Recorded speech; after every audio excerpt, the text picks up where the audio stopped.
Hello गाइजहरू, हामी चाहिँ आज हाम्रो लेजेन्ड मामाकोमा खाना खान जाँदैछौँ। हाम्रो लेजेन्ड मामाले हामीलाई चाहिँ खानाको लागि इन्भाइट गर्नुभएको छ। हामी दुईजना साथीहरू चाहिँ अब लाग्यौँ है त हाम्रो मामाकोमा। के छ कस्तो छ, के पकाउनु भएको छ है त अहिले आउँछु म। बाहिरको माहौल चाहिँ यस्तो छ, पुरै पानी परेर है। कताबाट जाने हामी? सिधा जाऊँ होइन? सिधै डाइसो निक्लेर यहाँ चाहिँ कोरियामा चाहिँ यो बच्चाहरूको स्कुल एरियामा चाहिँ 30 भन्दा माथि स्पिड चलाउनु हुँदैन। यहाँभन्दा बढी स्पिडमा चलायो भने चाहिँ फल्कुम डह्रो आउँछ। त्यहाँ पैसा रहेछ तानो त। त्यो हाइपासमा दिँदाखेरि मामाले निकालेको, यहाँ घरमा राखिदियो, हाइपासतिर जाँदाखेरि तिर्नुपर्छ।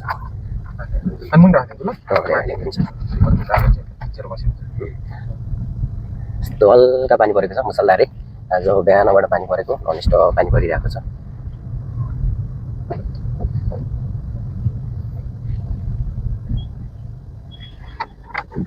लेजेन्ड मामाकोमा जाँदैछौँ। खानाको लागि इन्भाइट गर्नुभएको छ मामाले। अब के खुवाउनुहुन्छ है त हामीलाई चाहिँ? दुईजना भान्जालाई बोलाउनु भएको छ के अरे। अब के व्यवस्था गर्नुभएको छ? हामी जाँदैछौँ बेलुकीको खाना खाना हाम्रो मामेकोमा है त। यस्तो छ कोरियामा चाहिँ अब एकदम गाडी चलाउँदाखेरि धेरै ध्यान दिनुपर्ने कुरा भनेको स्पिड, अनि त्यसपछि लाइट हो एकदम सबभन्दा। लाइटमा तपाईँहरूको रेड लाइट बलेको बेला क्रस गर्नु हुँदैन। रेड लाइट बलेको बेला क्रस गर्नुभयो भने यति धेरै फाइन तिर्नुपर्छ कि पुरै छोडिदिनुहोस्। अनि एउटा गलत ट्र्याकमा हिँड्यो भने यति धेरै फाइन तिर्नुपर्छ। अब यो लाइन हेऱ्यो त्यही अनुसार हिँड्नुपर्छ। ओभर स्पिड हिँड्नु हुँदैन। अनि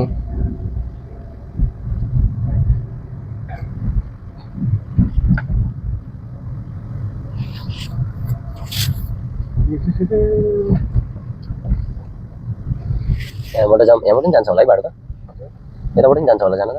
यहाँबाट जाउँ होइन? अब चाहिँ हामी यहाँबाट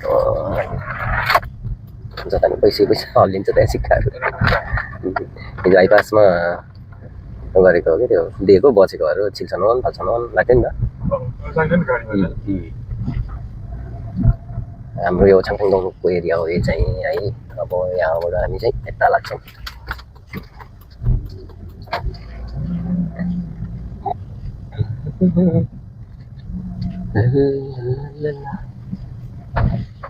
यसै बुढो आमाहरू पनि काम गर्छ यहाँ चाहिँ, 80-90 वर्षको। हाम्रो सामसङको केटाहरू सबै जक्सनै रहेछ क्या यो मार्टमा त। केटाहरू प्रायः सबैजना अनि यहाँले त सामसङको जुन भएको ब्याग देखिरहेको छ। अब यो बाटो म त्यसमा त हो नि। अब त अगाडिबाट छैन बाटो चाहिँ। यहाँबाट मामा कहाँ तल गएको त होइन? तल एकछिन जान्छु भन्दै थियो कि मासु लिन हो के गर्नु। सब रेडी गरेर चाहिँ तताउँछ है भान्सा, तपाईँहरू लाउन भन्दै हुनुहुन्थ्यो। गाडी चाहिँ कता हाल्नु सबै? यो हो कि त्यो हो बाटो? कुन यतापट्टिको हो? पार्किङ कता छ भन्नु?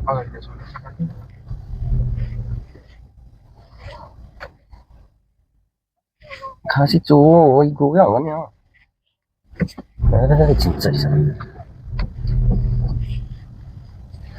पार्किङ हुँदैन होला कि, पुरै ब्याग हुन्छ होला यहाँ। त्यस्तो लगाइराखेँ क्या मलाई चाहिँ। ब्यागै छ जस्तो छ क्या, पार्किङ गाडी राख्ने ठाउँ छैन। सबै आफ्नो हुन्छ होला। छेउमा छ हो है त। एकछिन म त्यहीँ त्यतै लगाउँछु गाडी। त्यो छेउमा एउटा खालि भएको जस्तो लागेको छ।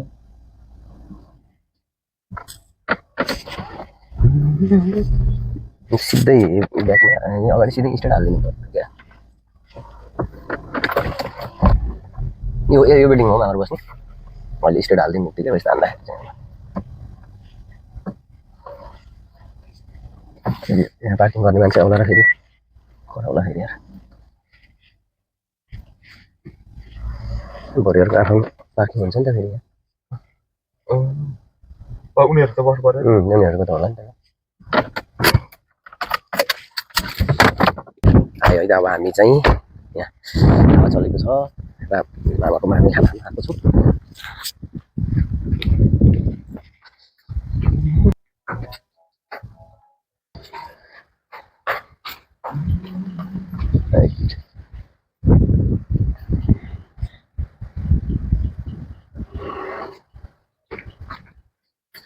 यस्तो छ यहाँको बसाइ चाहिँ, राम्रो रहेछ।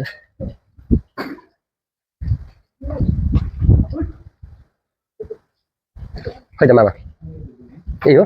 बजाउँ न यस्तो छ बसाइ फेरि हाम्रो मामाको खोइ त मामी खै मामी अरे भाइ साहब क्या हाल है अरे सोए हो नीचे हो कता है मामा किधर गया अरे अच्छा ऐसा है बसाई दोनों इधर बैठे हो मामा किधर नहीं भाई इधर ही बैठे मामा के बैठे इधर आप इधर लाल बहादुर उसमें बहुत यार मामा खै त हामी त मामाको रुममा आइसक्यो मामा कता गयो त नि हँ मामाले हामीलाई खाना बनाउन रुममा बोलाएर आफू चाहिँ कता गायब है र लिएर आउँथ्यो नि है गाडीमा गएर यतिसँगै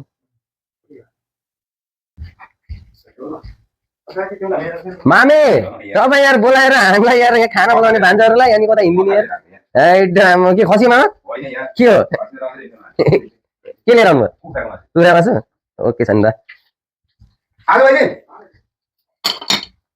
खोला त कस्तो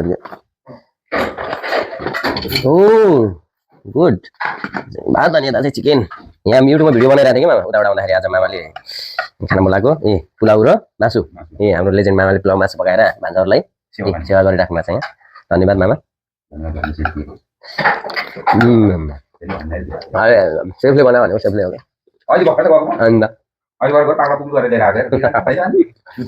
क्या अनि सुनिहालिन्छ रातो जाएर यहाँ फेरि मामाहरूले पुरा के हो जोन बार फोटो नि खिच्रे उनको